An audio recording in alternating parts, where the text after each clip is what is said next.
రాష్ట్ర విద్యాశాఖ మంత్రి నారా లోకేష్ ఐటీతో పాటు విద్యాశాఖ కూడా తీసుకున్నారు. ఆయన ఆ శాఖకు సంబంధించి తొలినాళ్లలో రివ్యూ చేస్తున్నటువంటి సందర్భంలో 10th క్లాస్ వరకు ప్రభుత్వానికి సంబంధించినటువంటి పుస్తకాలు ఉన్నాయి, అందులో బైలింగ్వల్ టెక్స్ట్ బుక్స్ అవి ఉన్నాయి, అవి ఉచితంగా ఇస్తుంటారు, అట్లాగే యూనిఫాము ఇవన్నీ అని చెప్పారు.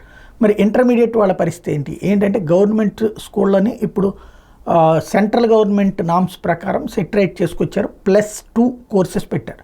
అదే కదా పెద్ద గొడవ అయింది. ఆ ఇంటర్మీడియట్ అనమాట +2 అంటే 11వ తరగతి 12వ తరగతి. దానికి లెక్చరర్స్ మాత్రం లేరు ఆయా సంస్థల్లో.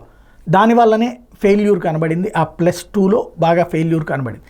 అదే సందర్భంలో ప్రైవేట్ కాలేజీలో చదివిన వాళ్ళు బాగుపడ్డారు. దీని మీద దృష్టి పెట్టారు నారా లోకేష్. దానికి సంబంధించి రిక్రూట్మెంట్ కొత్తది చేస్తామన్నారు. అది ఒక ఎత్తు అయితే, అదే సందర్భంలో వాళ్ళకి పుస్తకాలు కానీ యూనిఫామ్లు కానీ ఇవేమీ ఇవ్వట్లేదు ఉచితంగా అన్నటువంటి విషయం ఆయన నోటీస్కి వస్తే ఖచ్చితంగా పుస్తకాల పంపిణీ ఇమ్మీడియట్గా చేయమని ఆదేశించారు. దాదాపు 300-400 కోట్లు అవుతుందంటే వెంటనే సైన్ చేశారు. ఇప్పుడు దాదాపుగా అన్ని కాలేజీలకి కూడా ఉచిత పాఠ్య పుస్తకాలు అన్నటువంటిది హైలైట్ చేశారు. ప్రైవేట్ స్కూల్ నుంచి వచ్చి చేరిన వాళ్ళకి పుస్తకాలు ఇదివరకు అందేగావు.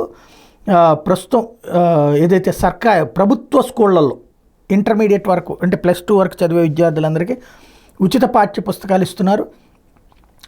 ఇంటర్ కాలేజీలు, కేజీబీవీలు అంటే కస్తూర్బా విద్యా సంస్థలు, ఆదర్శ పాఠశాలలకి కొత్తగా ముద్రించిన పాఠ్యపుస్తకాలు చేరిపోయినాయి. కొన్ని ఇంటర్ పాఠ్యపుస్తకాలు గోదాముల్లో ఉంటే వాటిని 2-3 రోజుల్లో స్కూళ్ళు కాలేజీలకు పంపి విద్యార్థులకు అందజేయమని చెప్పేసి ఆదేశించారు.